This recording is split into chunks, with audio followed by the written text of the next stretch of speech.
Des façades bardées de colombages et percées de petites fenêtres aux volets de bois, voilà ce que l'on attend des maisons alsaciennes.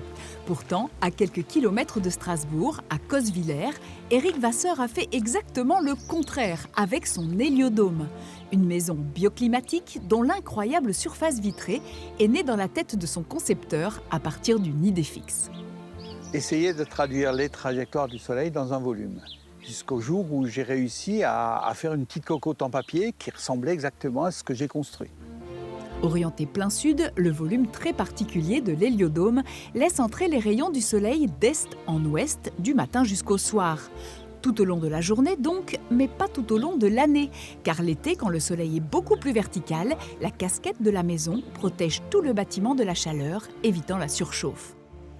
Un coup de crayon entre architecture et astronomie qui pour Éric était déjà présent dans les plus anciennes constructions des Égyptiens ou des Incas et dont il revendique l'inspiration. Pourquoi est-ce que les gens nous ont laissé de telles énormes traces?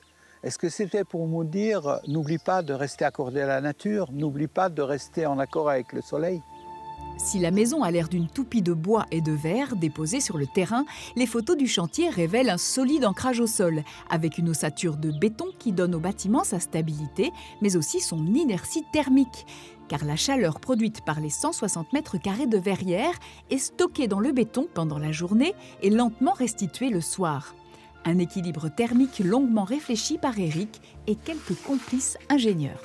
C'est sûr qu'on a mis longtemps au niveau du temps de préparation, parce qu'on est rentré dans chaque détail, mais c'était aussi une première. Donc il fallait que tout marche et que tout soit juste.